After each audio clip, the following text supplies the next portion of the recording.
よいしょ。大丈夫かな。テステス。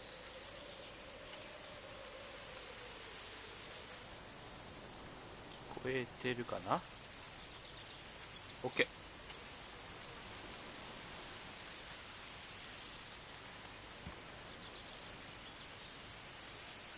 はい、どうも皆さんこんにちは、こんばんは、マケねこです。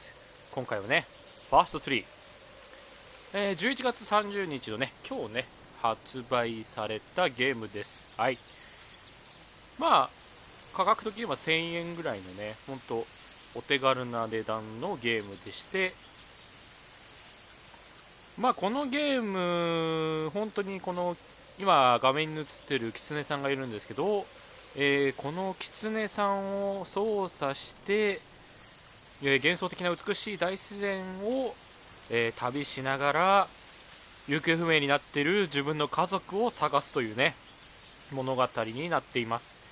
でそれと並行してなんか男の子のお話もなんかあって、お父さんとの人間の男の子とのねなんかお話もあるらしくて、まあほんとねほのぼのとしたゲームなんじゃないかなと思ってね、まあ、結構前からね気になってはいたんですけどね、とうとうプレステ4でね売られたんでね、今回はちょっとねこれをねやっていこうかなと思います。はい。新しくゲームを始めるはい、現在私ちょっと疲れておりますいやー今週はちょっとね仕事が忙しくてなかなかゲームをやるのも夜遅くになっちゃってね、まあねそんな疲れをねこのゲームでね癒していきたいかなと思います。はい。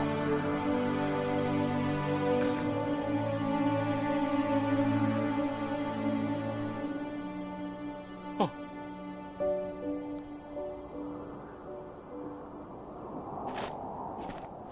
これが私ですね。 Are you awake? I thought I heard you get up. Get up. Yeah, I'm awake. Sorry, I just... ちょっと待ってねこれちょっと待ってくれ。これは多分もしかしたら字幕入れて解説モードっていうのもあるね。これで OK かな。 can't sleep. Are you thinking about him? Yeah, a bit. Usually get back to sleep, my love. I'm fine. No, it's okay. What else is on your mind? 今この喋ってる男の人の方 I don't が know. It 主 seems 人公か weird, な。 but I had one of the most vivid dreams of my life. I saw a fox on a snowy mountain, just looking confused and worried. Those eyes. I can't get those eyes out of my head. そこの She 語 was っ running て in る the 男 windy の snow, 人の looking for something.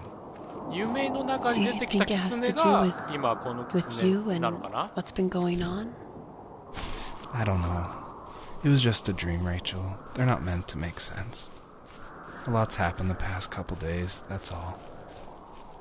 Well, if you're not going to sleep anyway, you should tell me. I want to hear. でこの女の人が恋人かなんかなのかな確か。さてと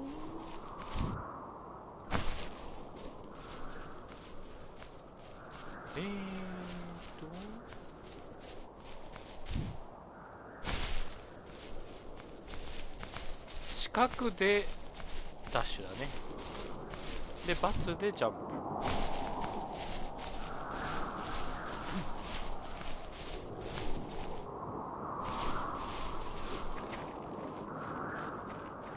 とりあえずあっちへ行けばいいのかな多分。いやーいいね。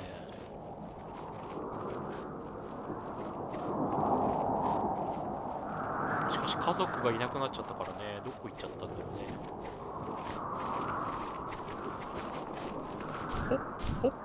2段ジャンプができるこのキツネ、すごい。ほっほっ原理がわからないけどね。でなんか柱が立ってて、なんかそれを探るとなんかあるみたいなしたけどね。ほっ、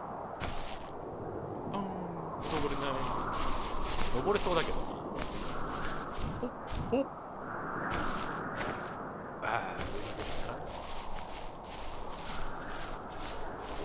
柱向こうだね。この岩の上じゃなかっ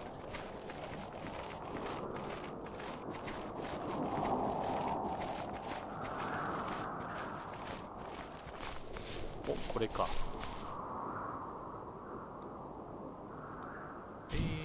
どうするんですか。ほほほほ。これはあれだね。スタートに戻っちゃって。I'll try not to spoil too much since a lot of this game ties into the very last act, which is the epilogue, I call it. But you'll notice there's lots of items around, and that's kind of what the first tree is about, is like exploring this land and trying to figure out why they're there, what they were used for, and it's kind of explained that this is a dream for Joseph, but it's kind of something different, and it's not supposed to be like your average dream. It's supposed to be something a little deeper. So pay attention to all the items that are around and try to figure out how they tie into the story. はあ、ここは字幕ないの？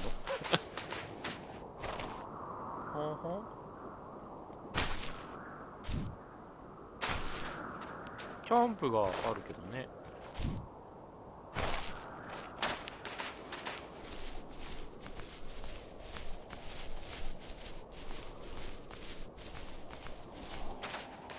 まあ多分あの柱に向かっていけばストーリーが解放されていくのかね。向こう側の奥に1個あるけどね。とりあえず行ってみましょ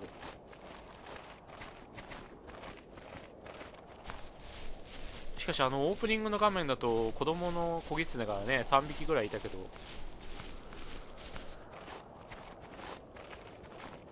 どっかにこの狐の家族がいるのかな。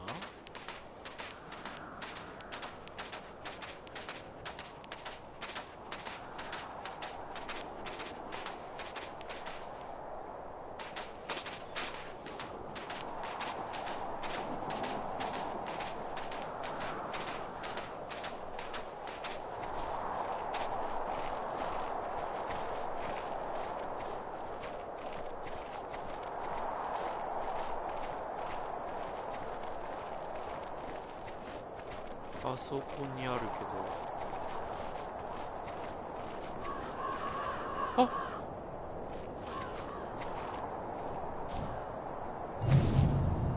So it's usually at this point where people say something like, "This is not the kind of game I was expecting." And that happened a lot at PAX West when I showed it. We'd have little kids play it, but then they see a dead fox cub, or a kit is technically the word, but cub sounds, I don't know, it sounds better. Like Wes Anderson uses it in Fantastic Mr. Fox, so I thought cub would be alright. But anyway, having this game, I wanted it to be more serious. This game's based on dealing with the death of my father, which was the hardest thing that's ever happened to me and my family. But I don't want to talk about it here, and I didn't want to talk about it with anybody really. To this day still, it's very personal. And that's why I made this game. That's exactly the reason. Because I wanted to get those feelings out and like communicate with people without like talking about it. And so that's what the first tree is. It's me dealing with my feelings, and it was a personal project, and it was just me, and it actually, like, I'm really glad I made it, but it wasn't easy to make, I guess is what I'm saying.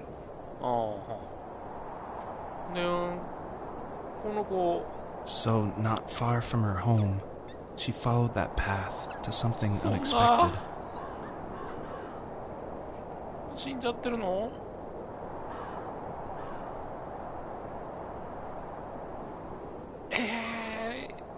マジかー。この子に何もしてあげられないのか。死んじゃってるのか。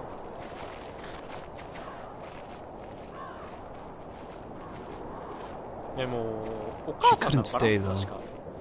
She had to find her other two children, 探 so さ she なきゃなら took ない that path. She followed it towards something ancient, something with answers.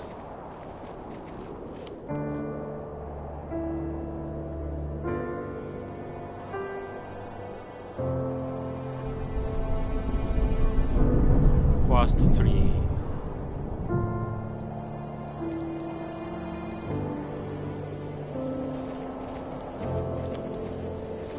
いやーでも本当綺麗だね。 Fox looked high and low, searching for any sign of her cubs. Points of light showed the way to this ancient tree. It was as if each one had a story to tell, all their own. The land was trying to tell my story too. I felt like I was right behind her the whole time. あ、本当だ、光のこれを取っていくって感じだね。いや本当ね、このゲームは音楽もなかなかいいらしいんでね。あとはこの美しい景色。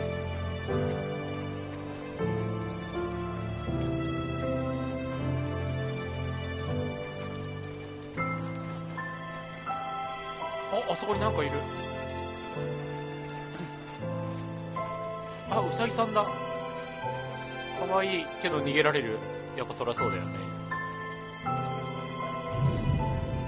The bunnies were added because my wife, Elise, who also voices Rachel in the game, who's これはあ also れだ helped ね、 a やっ ton ぱ to り make the game. ゲーム開発 As we were の playing, 中 she だ just said ろ it. う The な。 world felt kind of empty and not alive enough. So I knew we needed to add some kind of life. And so the bunnies was like the first idea that came to mind. And like most of the game, I used like publicly available assets to speed up production because I was working full time along with making this game, and we just had our first baby, a little girl named Evelyn. So I was messing with this asset called Herd Sim, and at one point, like the generation script that creates variations of the sizes of the bunny. One time I got out of control and it made like this monster bunny that towered over everybody. And I shared that GIF on Imager and Reddit, and that was a huge hit. It helped definitely gain an audience for this game. But it's hard because this game is like so serious. It's about life and death, not giant bunnies. But I knew I needed something, like a shout out to that, because it was pretty fun. So if you're able to catch all the bunnies on this map, I think there's around 13, then you'll get a special surprise. So good luck. Good luck っていうのだけは分かった。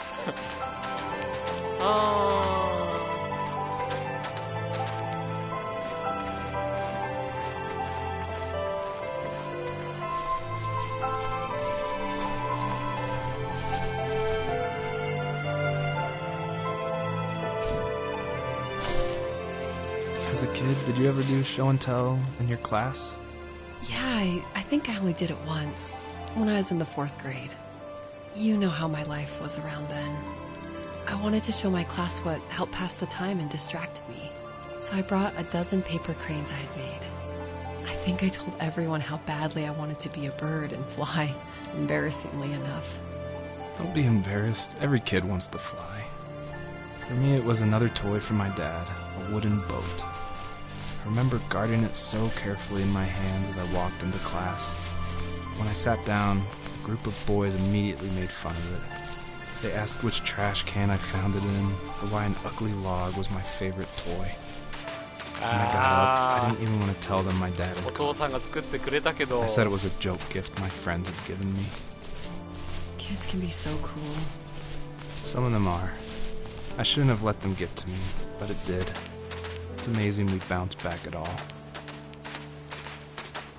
うわー、お父さんがね作ってくれたものをね、でも他の子供たちはなんだこのゴミがって言われちゃって、それにその子も主人公も言えなくなっちゃったから。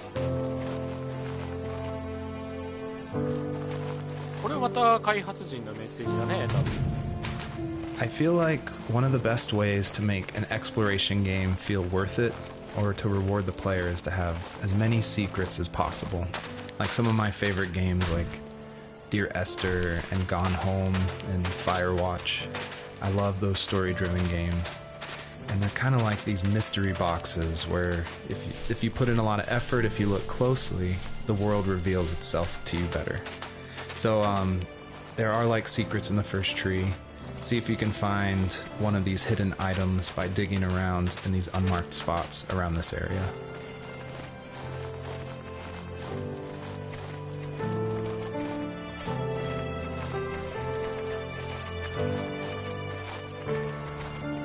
だから狐が家族を探す過程で今語ってる主人公の男の人の過去の話がされていくんだろうね。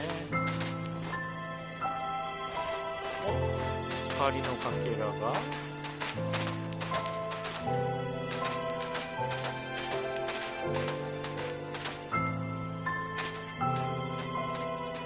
向こうにもあるし、こっち側にもあるね。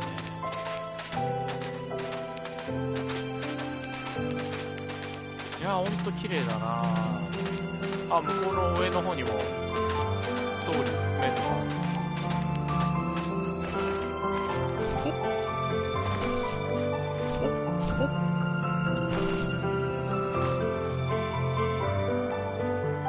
とりあえず左のこっち側かな。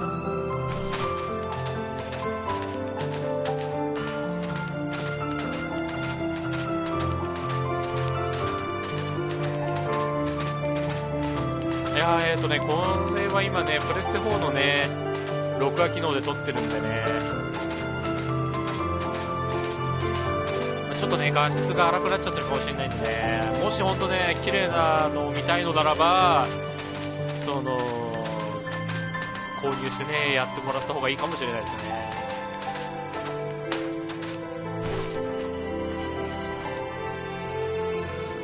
Usually those kids would leave me alone, but somehow they could tell I was different. They made fun of how far away I lived. They called my dad a sourdough. I was a blabbermouth as a kid, telling my dad stories I made up for hours. But after that show and tell, I didn't tell him much anymore. He didn't know exactly what was wrong, but his best guess was that the toys he carved weren't cool enough. He carved me a tank and tried to tell me what it was like to be in a real tank as a serviceman. I didn't know your dad was in the military. Yeah, in the army. The sad thing is that I'd pretty much forgotten until just now. There's so much I still don't know about him. I'm sorry. He knows how much you love him. You're going to see him again soon and have some closure, I'm sure.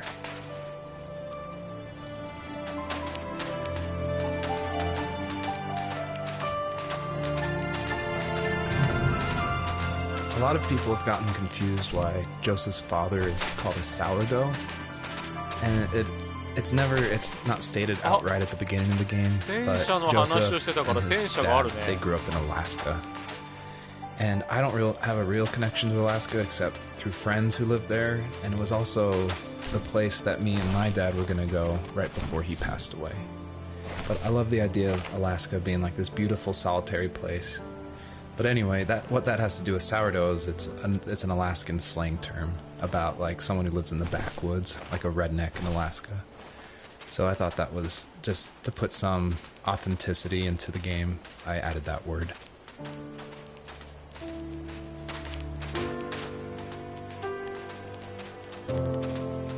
Naruhodo. あっち側になんかすごい鳥が飛んでるね。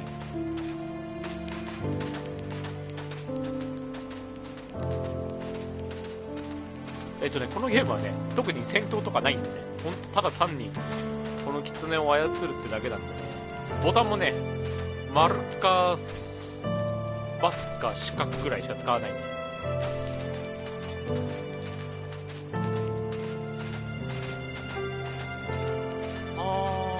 とりあえずこっちかね。要はなんか一本柱はあれだね、光の柱はこのゲームの開発スタッフのお話みたいだね。でも現状やっぱりね、何喋ってるか分かんないからね。なんかある。ああ、遊具だね。くるくる回るやつでしょ。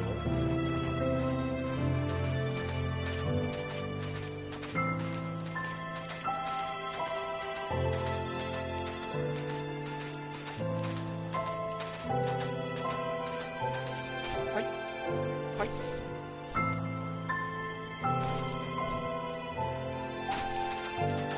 いやー、しかし一匹死んじゃったからな。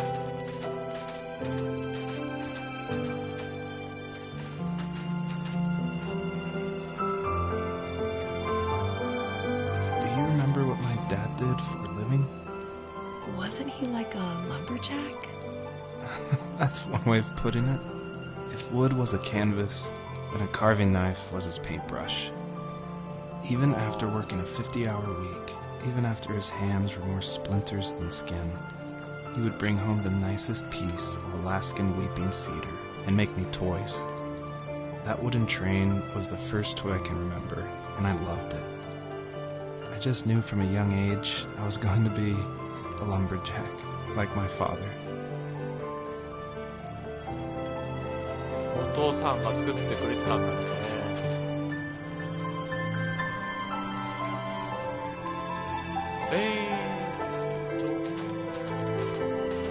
列車があったりする。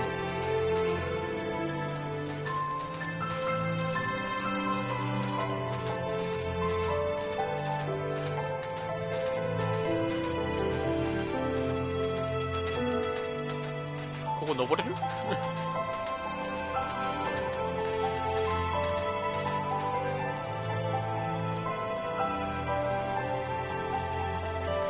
我が子供たちは一体どこにいるんや。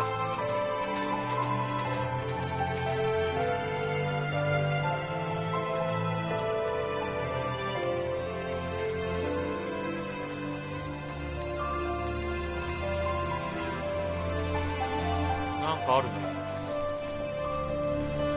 あー、キャンピングカー的なやつか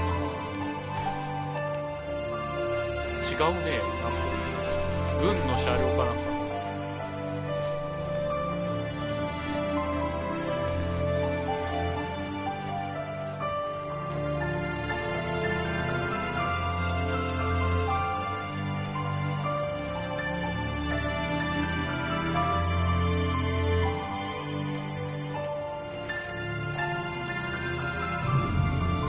I feel like one of the main reasons people play small indie games is because they are so personal and intimate. So I tried to put myself into this game as much as possible. So almost all the vignettes or little stories you hear in this game, they come from my childhood, where I grew up in the middle of nowhere in Central Virginia in the United States. So yeah, that's probably why I love games like this so much, where you explore this open, wide environment and just find interesting things, because that's exactly what I did as a kid.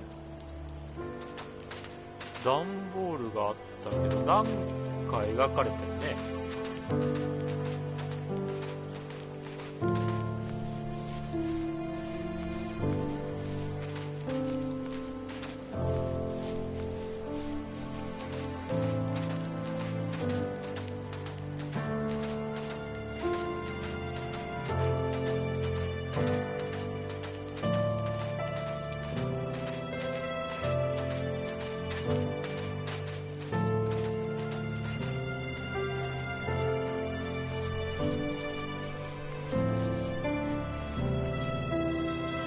The older I got, the more I withdrew. I asked myself, why talk to anybody anyway? Why bother when I'm happy by myself? I started drawing a lot, mostly animals I saw in the woods by my home. I then imagined designing my own hideouts with things like TVs and pantries full of chips and cookies. I think that idea of leaving home and drawing blueprints started my career. I found a lot of solace in that. I'm not surprised, but I did the same thing, you know? There's something special about having a place to call your own. And now look at us. Well, if you count renting in an overpriced city. It's as close as we can get for now.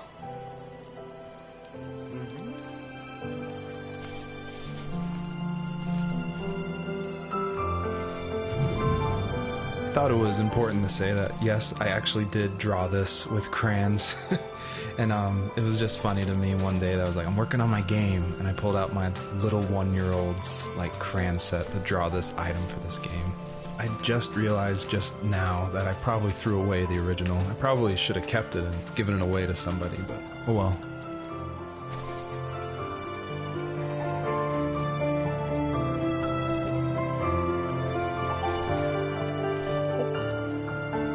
Ah!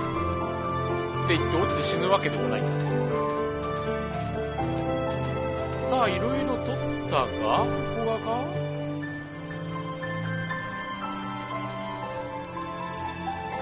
あそこ輝いてるように見えるけど、気のせいか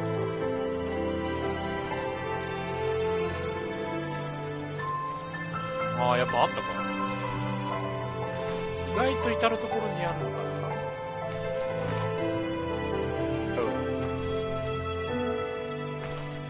ほっ。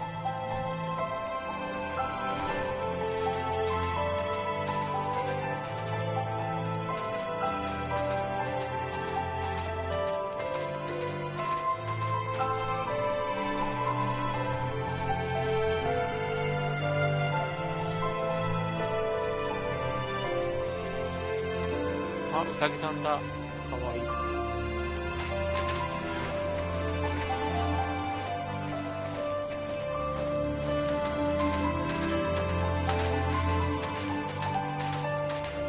さあ、子供たちは一体どこへ行ったんだ。お、こんなとこに。あ、後ろに。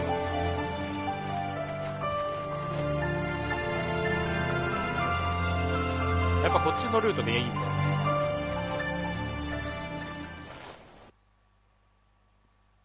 ああ、これで一応ここのステージが終わったって感じなのかな。お、変わった。やべえ、綺麗だ。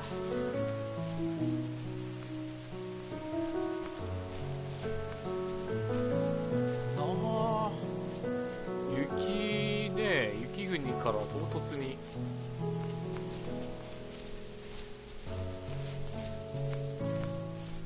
また音楽がなんかこう心にしみるぜ。My teenage years were full of sketching, angst, and trouble. I wasn't popular or unpopular. Maybe just forgettable. I guess that gave me a sense of freedom. So I hung out with crazy kids, doing crazy things, even though I mostly just watched the chaos ensue. We did it all.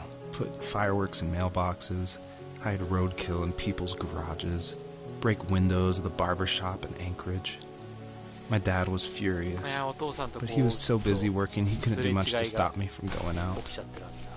I think being an adult means there's no one to stop you making hard decisions. He had to make a living, and he couldn't be in two places at once. Yeah, I realize that now. But at the time, I was sure he was more interested in growing his business than what was going on with me.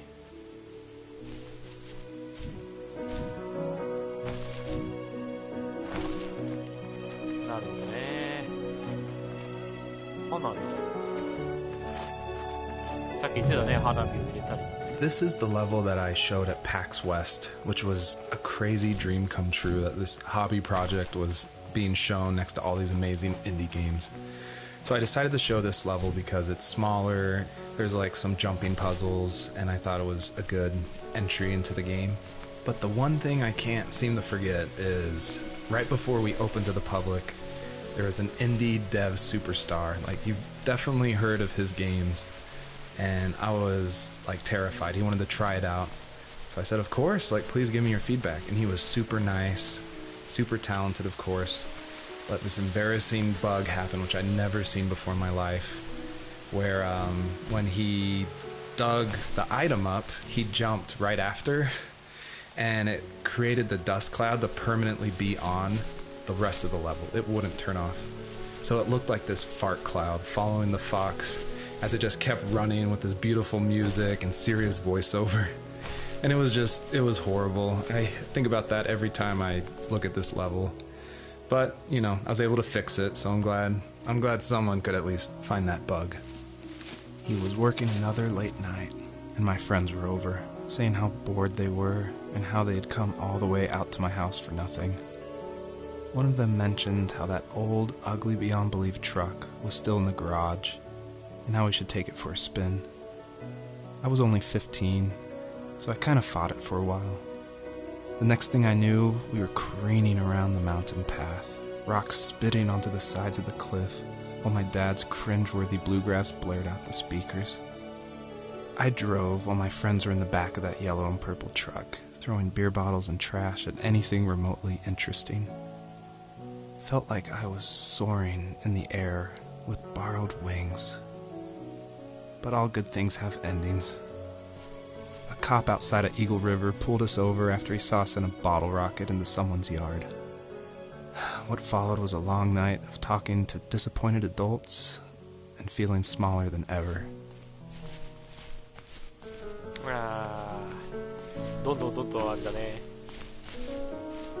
これパトカーあるね。悪い方向に行っちゃったんだね。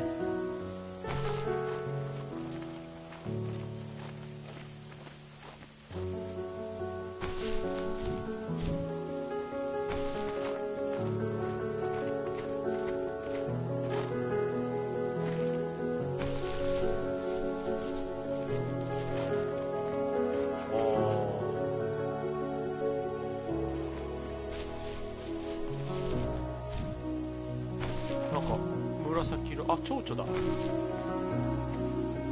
あ、なんか体の周りに蝶々が。お、なんかジャンプ力が増したような気が。あれ、お、なんかある。ちょっとやっぱね、現状これ聞いてわかんないからちょっとやめとこう。あー、蝶々取ってワンツーで飛べと。ほっ、おー、蝶々やっぱあれだね、ジャンプ力が上がるみたいだね。はっ、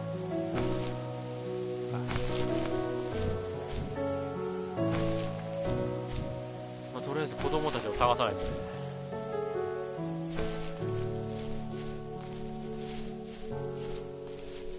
いやでもあれだね、このキツネで子供たちを探しに行きつつも、この語り手のね、主人公の過去の話っていうのはなかなか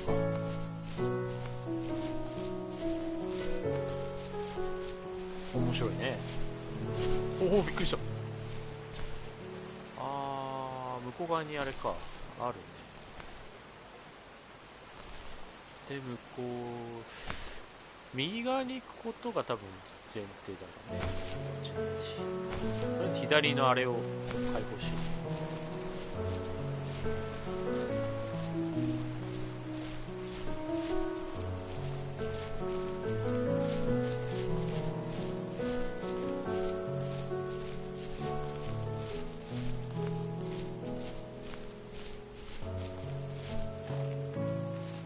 After he drove me home from the police station, I blew up at him, saying how I never wanted to be like him, how I was going to be someone and leave that hick icebox for good. He just looked forward at the road with tired eyes. I took out that bluegrass tape from the cassette deck and chucked it out the window. In my sage teenage wisdom, I thought I had proved the ultimate point. But my dad had a different idea. He slammed the brakes, slowly bowed his head while gripping the steering wheel, and finally looked at me. All he said, like it was a polite request, was, "Make this right." I sat there in silence, fuming, but I eventually got out and combed every square inch of the woods, muttering profanity after profanity. I found it 30 minutes later, near a small waterfall off the road. I went back to the truck, put the wet tape back in, and sure enough it worked. We didn't speak another word to each other the rest of the night. Wow, I knew you were a crazy teenager, but... It's hard to believe, isn't it? It surprises me too. It's like I didn't really know who that kid was back then. I bet my dad thought the same thing over and over. It's almost like he was saying, make this right to himself, more than to me. ああ、いやー、なんだろうね、お父さんとのこの何とも言えない、結局だからお互いね、家族のことは好きだけど素直になれてないって感じなのかな。届かないね。蝶々がないとダメか。あ、蝶々あったよ。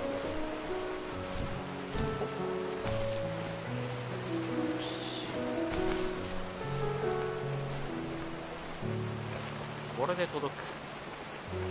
ほっほっ、ちょっとジャンプが速かったみたいな。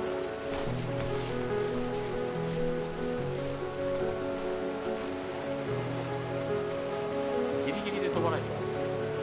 ほっほっ、よし。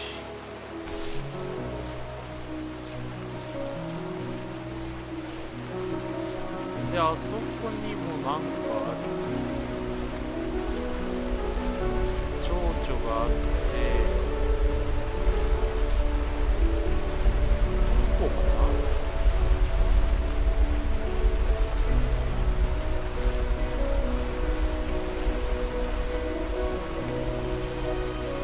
この蝶々は何に使うんだろう。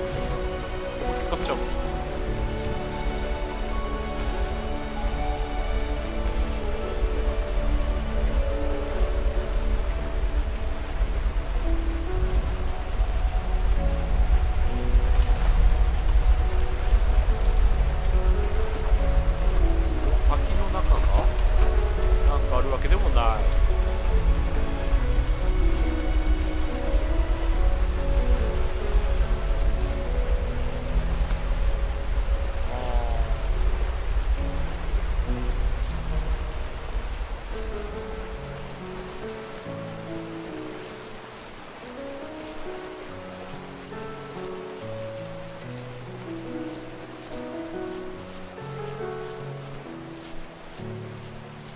これはこの蝶々を使って飛ぶというこ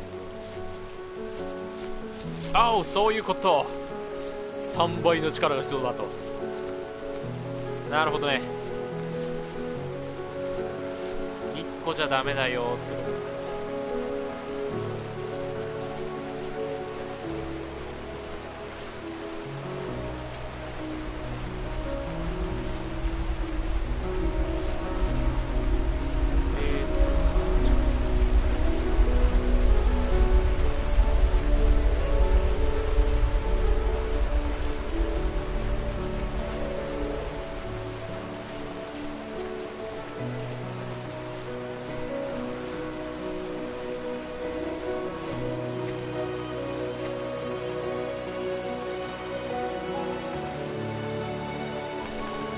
よし、すごい。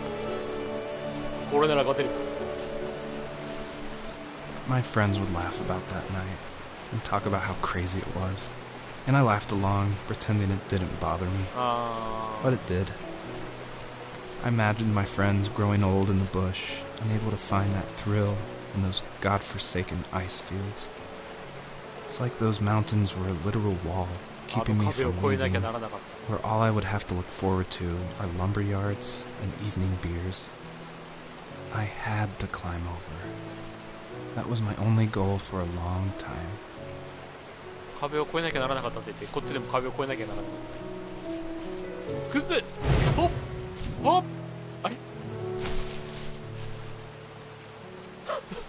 あれ、これはあれだね、またジャンプをしくじった感だね。なんてことだ。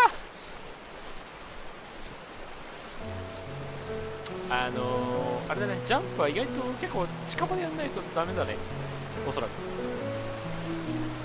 また蝶々取りに行かなければ。いや、まあいいじゃん、のんびりやろう、のんびり、焦る必要はない。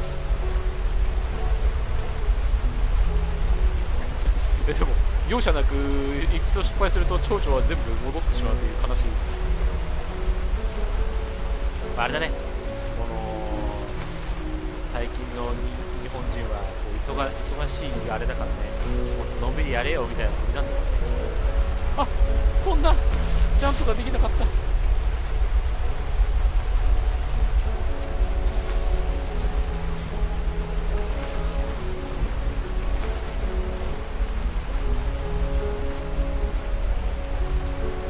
おあ、やべ、使っちゃった。マジかよ。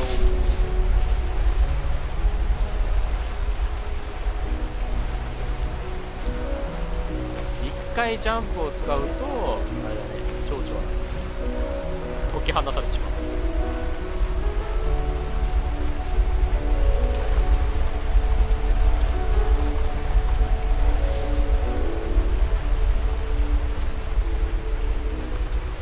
なかなか壁を越えるのは難しいね。てかあれだね、下にあるな、光ってる。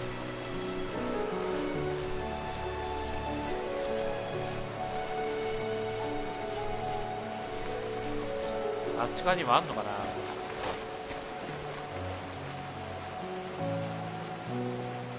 あるな、光があるね。2個で届くかな。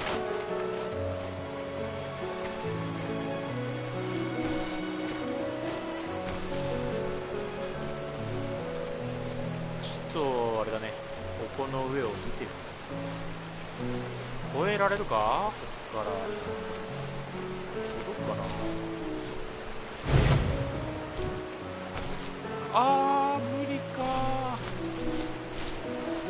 これあれ、単純にこっち側から行けばいけんだっけ。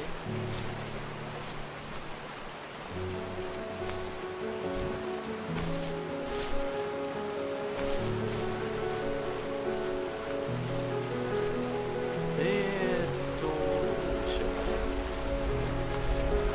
反対側から行けたのかな。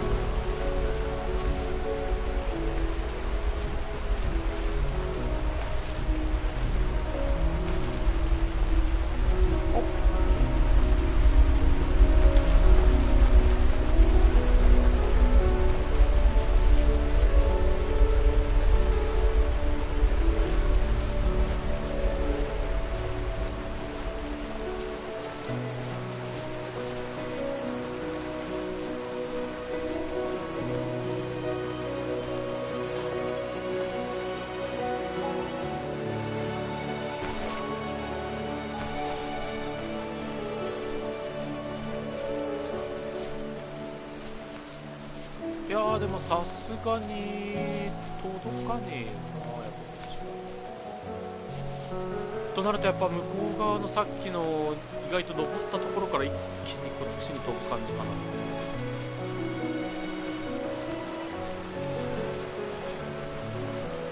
届くかな。こっから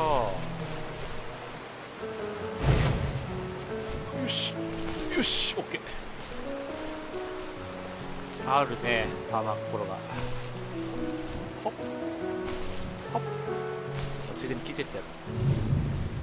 My biggest hope for the players that are playing is that they realize how similar these two parallel stories are, of this fox looking for her missing cubs and also of this son reconnecting with his father. And so I try to add little touches in the voiceover and in the environment to help draw those parallels, even if they seem totally dissimilar.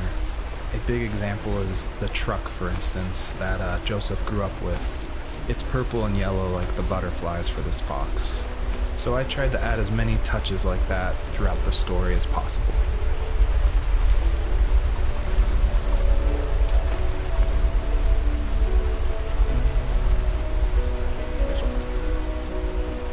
で、あと1個あれをゲットして、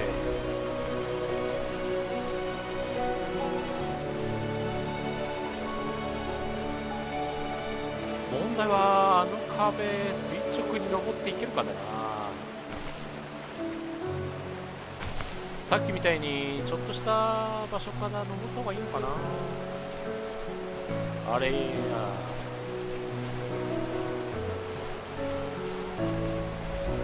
4倍にしたらもっと高く。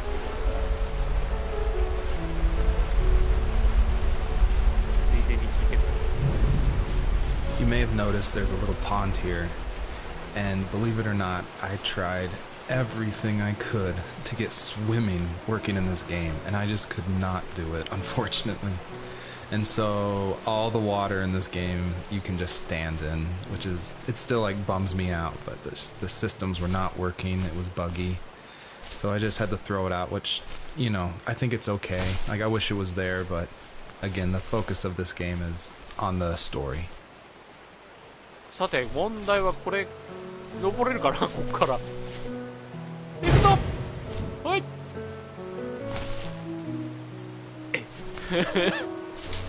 マジっすか。やっぱこっちから登れだったか。また取りに行くぞ。仕方ない。まあのびりこ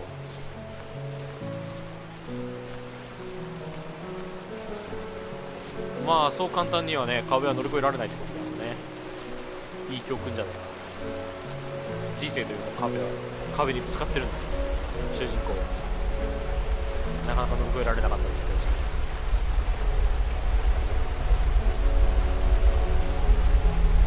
やっぱでも現状垂直の壁あの高さは無理なんだろうね。やっぱりそうなるとやっぱ絡めていくしかない。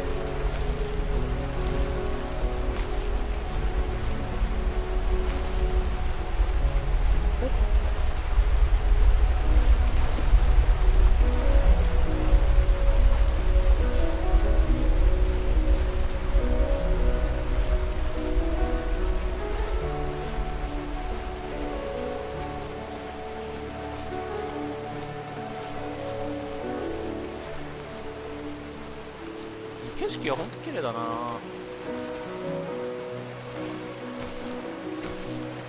最近はもう殺伐とした世界でしか戦ってなかったね。久々にこうほのぼのとした世界で旅をしてる。やれねレイダーやれブールやら何やらと戦ったりとかね、恐竜に襲われたりとかね、もういろいろあったからね。さあ今度こそ登りたい。俺はもう騙されてはいけない。俺はもう垂直に行こうとしても無理なってのが分かってる。こっち側だ。できるだけ少し距離を稼いで。でも本当登れるこれ。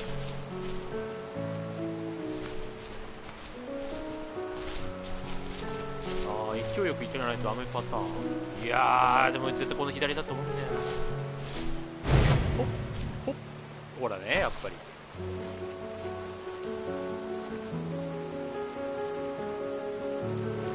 危ない危ない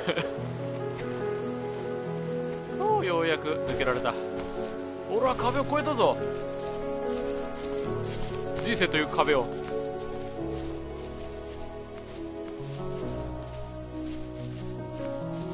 息子たちはどこにいるんだ。 If there was some way I could take my love of drawing and turn it into a way of escape, nothing would make me happier. I wanted to create instead of tearing trees down. I wanted to move to the lower 48, not because I hated it there in Alaska, but I hated the idea of it. It's like all of that spite inside me had created this monster which followed me around my whole teenage years. I put so much energy into doing what others didn't expect of me. Why did I do that? There's one fact you're forgetting, though. If you didn't have that fire in you, we probably would have never met. おお熱々だね。 You're absolutely right. Maybe the destination is all that matters in the end. But then why am I awake? Why am I seeing this fox go on her journey? And why can't I stop thinking about my dad? そうだね、お父さんのことを考え続けてるっていう。何なんだろうね。そしてあの湯気は何なんだろうね。温泉かな。広っ。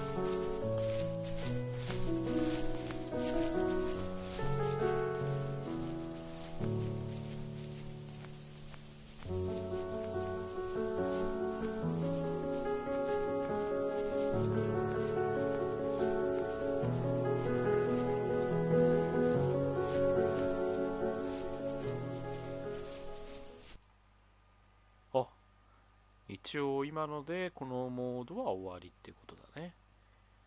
ローディング中。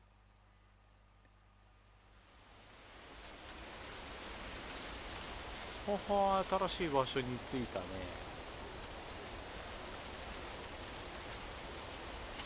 今度は森、さらに森だね。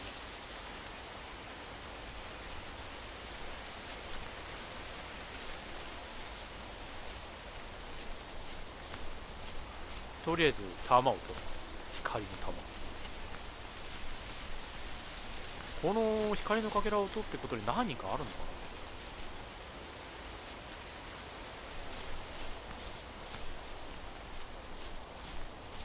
こっち側に行っちゃっていいのか。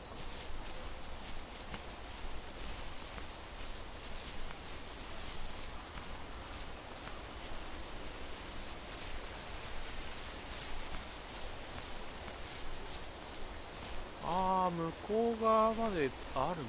広いね、結構。 My dad built a lot of stuff in his free time. If he wasn't watching fly fishing or reading Tom Clancy novels, he was carving something. He made tons of birdhouses. Not that he was into bird watching, but I think he really missed working and adding on to the home. If he couldn't afford the time to build onto our own house, he would have to settle with watching birds move into their little homes. We kept an old mattress in the bed of that ugly yellow truck, so we would drive it deep into the woods and then watch the birds fly into their houses while the sun set. Usually it was accompanied by venison jerky or a cold Coke, but not a lot of talking, which is how we both liked it. さて、どっちが正しいんだろうな。こっち側から先攻めてった方がいいのかな。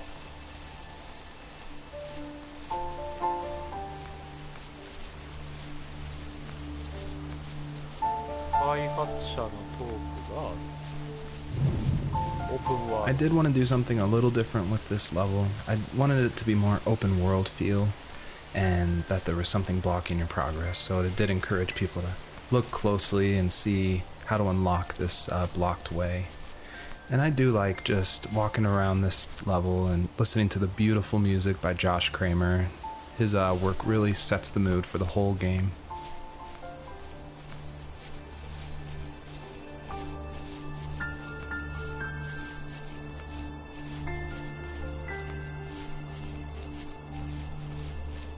こっちには開発者のメッセージがある。あそこに光の玉があるね。 Almost all stories follow the same kind of structure, and it starts with an inciting event, and then there's rising action, and then there's a climax, and then there's falling action. And it's actually really difficult to make an interesting story where you only hear these two people talking, and it's spoken through a dream that's already happened. And the most of the action is about this animal that isn't directly related to this couple at all. So I don't know what I was thinking, but my hope was that it would create some interesting things and connections that I didn't see before. And that was kind of the whole exercise of making the first tree.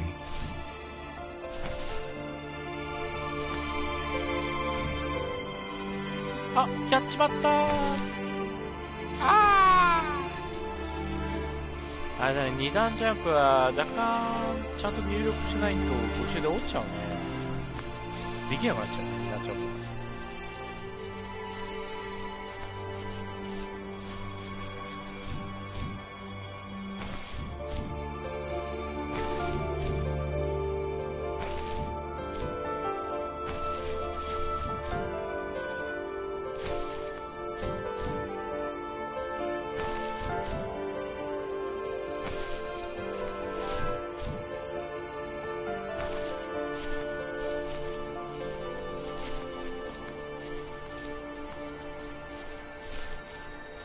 お？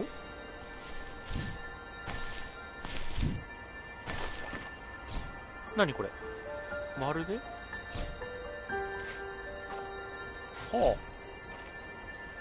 光の玉をまるで掴む。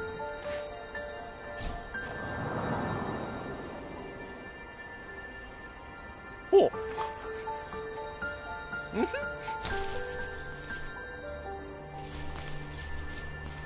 まあ、これで何か解放された的なノリなのかな、多分。ここは OK っていうか、なんなんだ。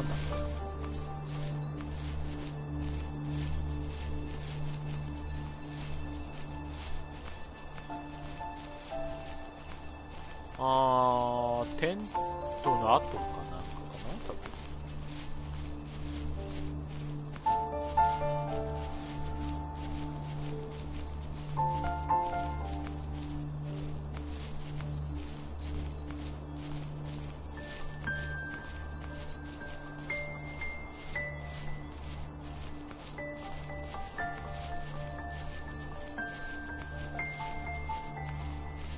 おそらく3分の何てなってるから3箇所あるんだね、あれが。となるとやっぱこっち側来て正解だったかな。壁に囲まれ、崖に囲われてるからね。やっぱ向こう側がラストだと思うんだよ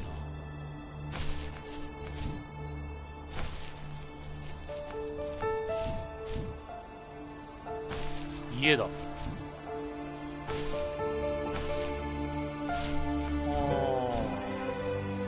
これがあれなのかな、子供の頃に住んでた家みたいな感じ。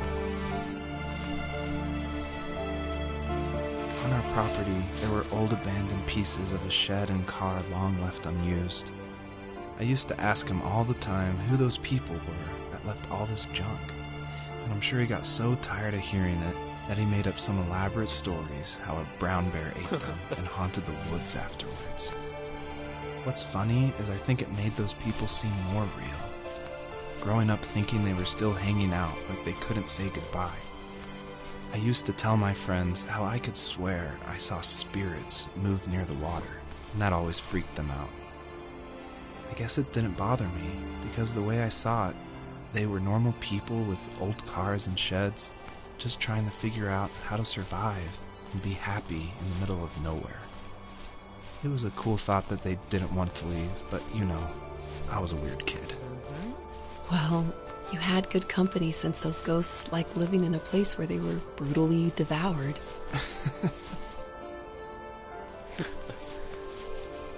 彼女が言うね。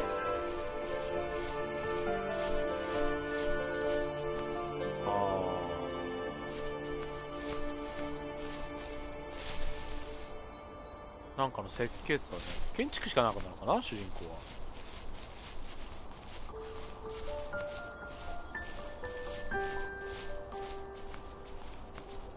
向こうが光り輝いている。あんなとこにいっぱいあるじゃないか。光のかけらが。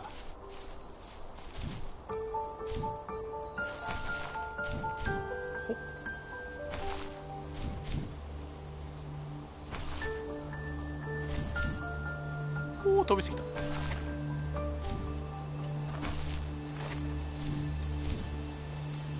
オッケー。全部回収できた。あそこにもあるか。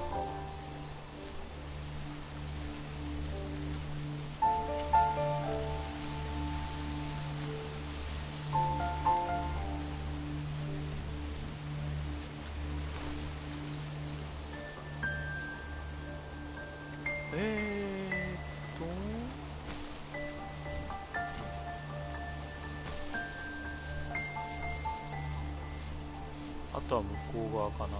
あったね、上下に動いてる光の玉。と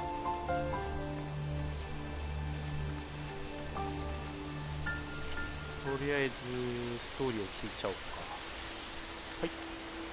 Even at my most distant, at the times when I detested him the most, he kept reaching out. For a year straight, he asked me every week when we were going camping. I thought he was just dense. Eventually, to shut him up, I agreed. We carried out the worn lawn chairs from the garage and set up a cinder block campfire at the site we'd always used behind the house. We walked down the mountain path, talking in the warm sunshine we only got a couple months of the year. Those 3 obsidian rocks shimmered alongside the shore, almost like sparklers pressed against a dark window. I'll never forget that wet stone on my feet, or how those massive mountains looked even bigger in the lake's reflection. I felt small, but grateful. As the sun set, my dad found something I hadn't seen for a long time. The tree where I'd made my first carving when I was 6. I hadn't even carved it. My dad had helped me, but I still called it my tree. Something about seeing my name there made me open up, and we talked about everything that night in that old camouflage tent. I told him how much I love sketching and design, and how it would be a dream to study architecture in Seattle. I told him how I didn't get along with my friends much anymore, but that I didn't mind being alone. He told me he was there for me, and he joked that if all he had to do was write my name on a tree to finally get me to talk, he would have left me carved logs with novels on them in front of my room every morning. I don't know why it took me that long to realize it, but it was then I knew how much he had sacrificed for me.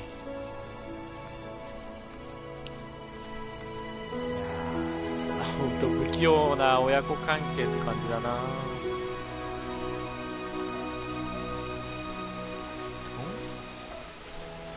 なんか文字があるね。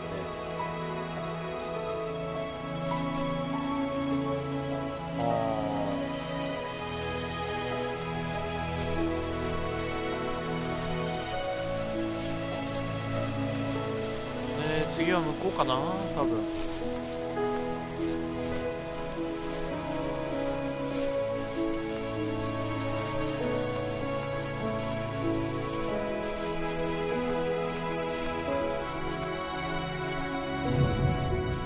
Earlier I said I just love going through video games and exploring, like looking at every nook and cranny and just trying to find little details.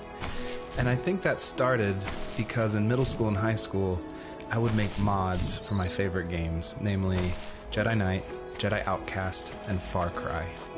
And I loved like this huge world of mod makers who would make these levels and it'd be like the most random creative things, and I would just love exploring, usually multiplayer levels by myself. So even though I went to college for film, before that, like before high school, I was making video games and mods, and it was my favorite thing in the world. I made a ton of different levels. I made an abandoned space hotel with a dance floor and cafeteria. I made a haunted campground with cabins and tents. I made this whole city with like the first ever day-night cycle with running showers and stuff in the hotel and the apartment buildings. And I just loved making those mods. And I think that carries over to my game, The First Tree, and also the one before that, Home is Where One Starts, which is it's exploration. You're just looking around and appreciating the details.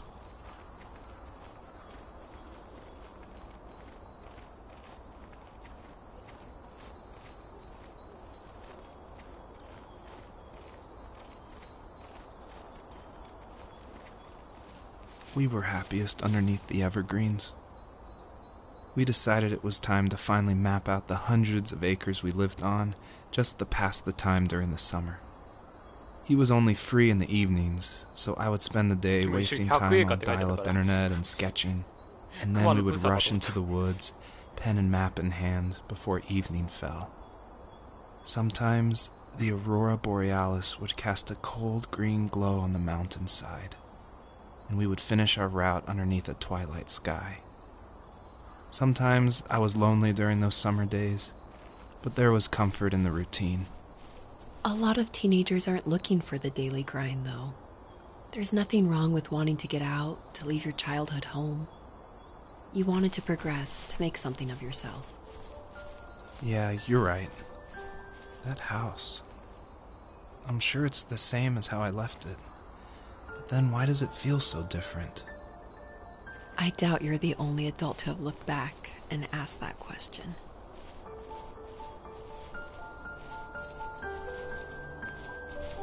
Ah, 確かにでもどういう関係があるんだろうね、このキツネと。これは主人公の見ている夢的なものなのか、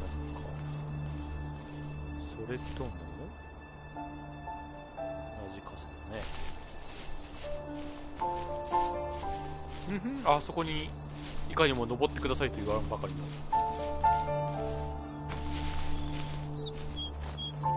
左奥にも行けそうだが、ここをまず攻略していこうか。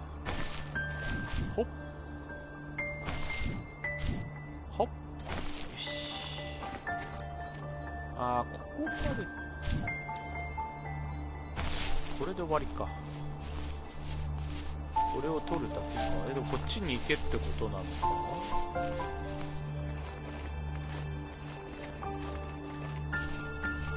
な。道があるね。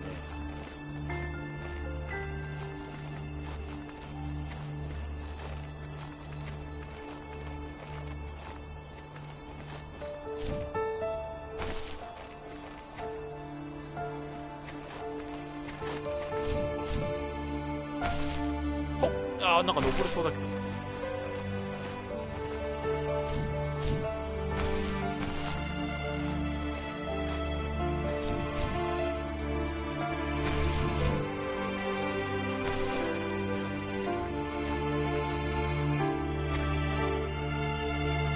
特にこっち側に何かがあるわけではない。まあ基本このゲーム多分そんなに難しいあれではないんだろうね。ほんと一本道をただこの物語に沿っていくってだけなんだけど。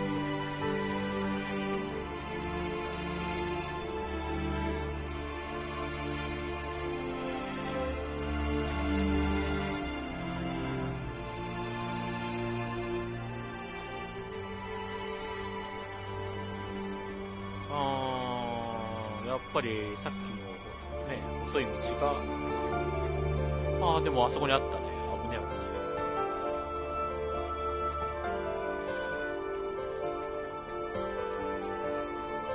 この尻尾が可愛い。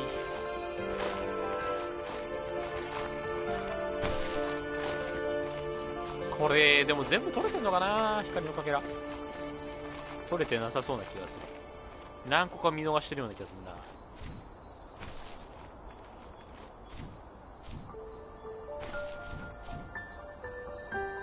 でも下にもあったな。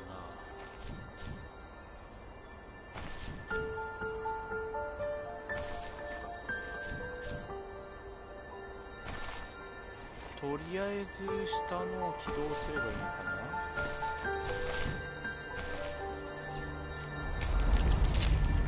どうなる？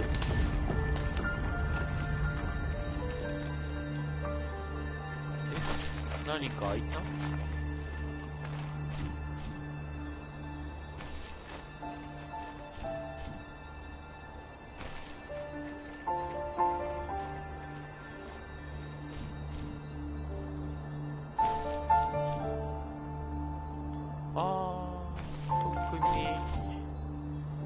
なんかあるわけでもないから、多分さっきのなんかね、木の根っこみたいのがいっぱいあるとこあったから、あそこに行くんじゃないのかな。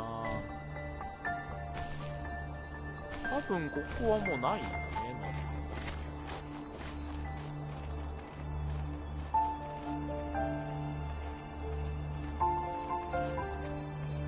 しかし子供たちが一体どこへ行ったんだ。しかもなんで最初の1匹だけ死んじゃったんだよ。あの子だけいなくなっちゃって。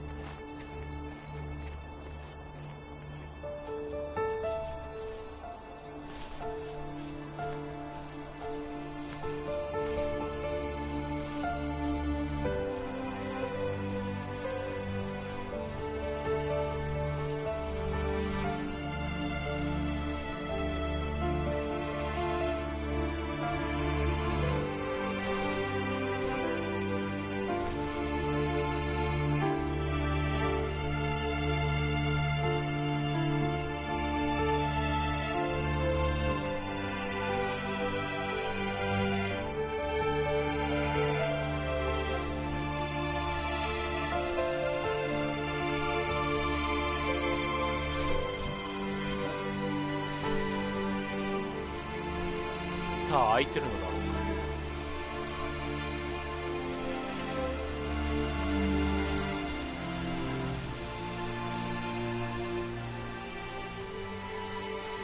か。あら、こっち側だっけ。こっち側でいいと思ったけど、なんか臭かった。木が倒れた。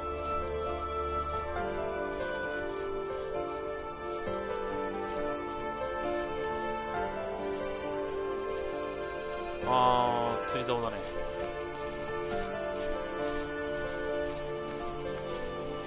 あそこだよね、根っこがあったのは。多分根っこはこれでなくなってるんじゃないかな。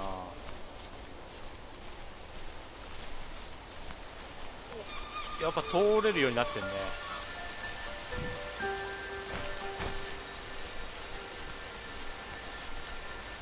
そして明らかに両サイドにこれ見よがしに取ってください的な。おっ、よし。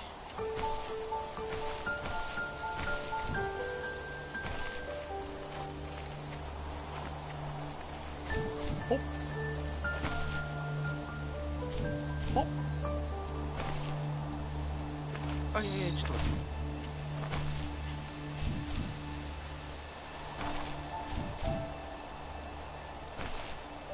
オッケー。The perpetrator stood nearby, unfazed, like nothing was wrong. My dad is dead, and he's never coming back, Rachel. I can tell you these stories, but I can never reminisce with him again. He can never hold a grandchild that we'll probably never be able to have. I can never talk to him again, and I'll never be able to say I'm sorry. For everything. お父さん死んじゃってんのか。だからかね。あ、そんな。なあ。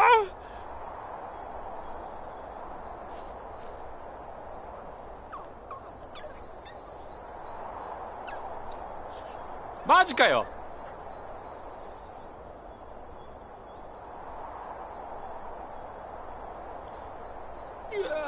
2匹目まで。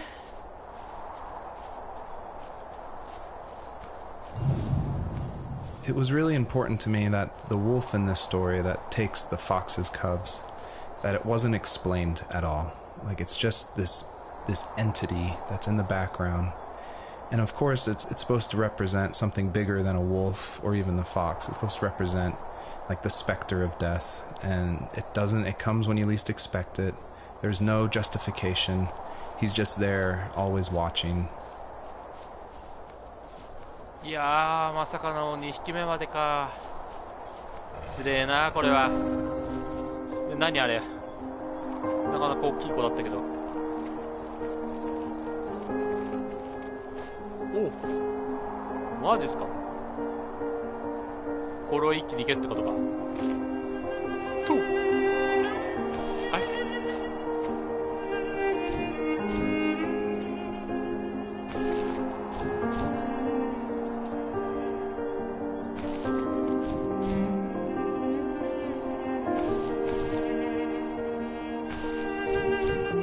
こうなんか隠していくかと思ったけど、そうでもない。ち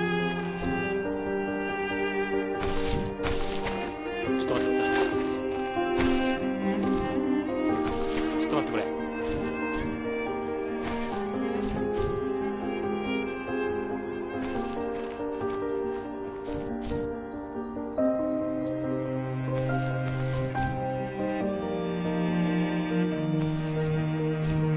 いやー、これはお母さんつれえぜ。そうそう、なんで別れちゃったの。やっぱなんか繋がってた。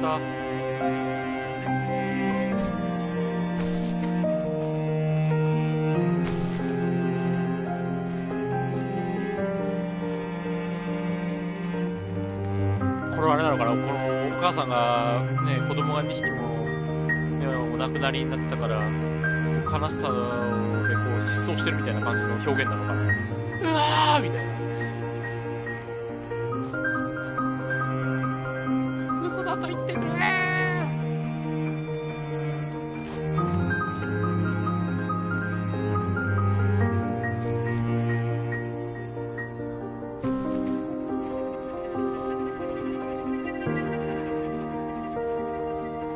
でもさっきのあの狼みたいなのは何だったんだろうね。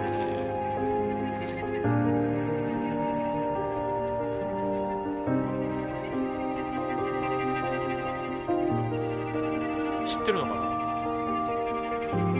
あと最後のこいつのがいる場所、多分3匹だと思うんだよね。オープニングのところで3匹いたからね。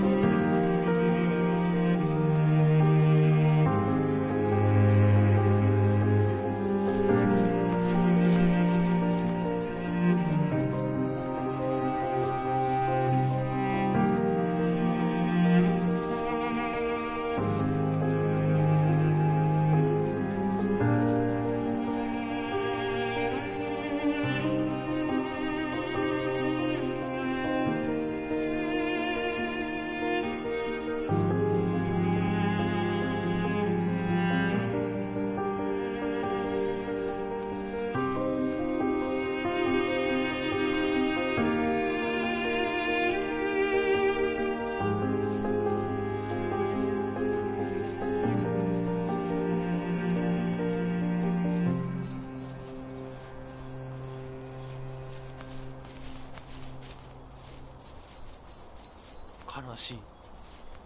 なんかこう心にしみるものがあるな。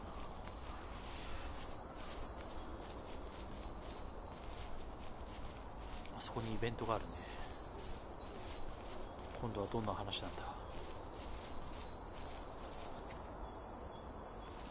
I need to go to bed. I just can't talk about this anymore. Good night.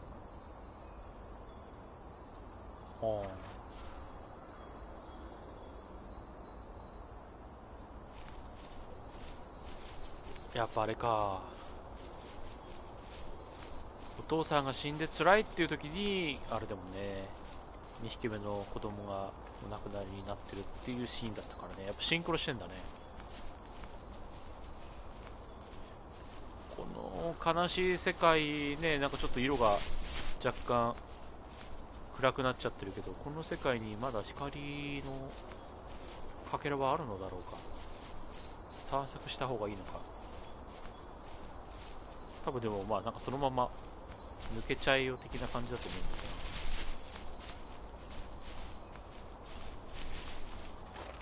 が。だね。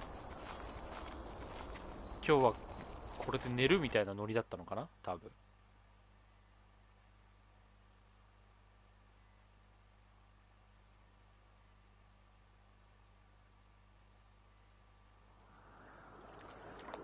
What? ここは。はい、ということでね、まあ、今回はね、この辺でね、おお、始まってしまった。I'm sorry for everything, and I know you need space, but I'm here for you.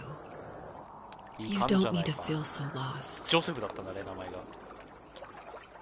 はい、ということでね、まだ続くの？ Have I ever told you what my mother was like? これあれか、今度彼女の話になるのかな？もういい？大丈夫？今回はね、この辺でね、終了したいと思います。ご視聴ありがとうございました。次回もね、まあのんびりとね、この続きをやっていきたいかなと思います。はい。それでは、さようなら、さようなら、さようなら。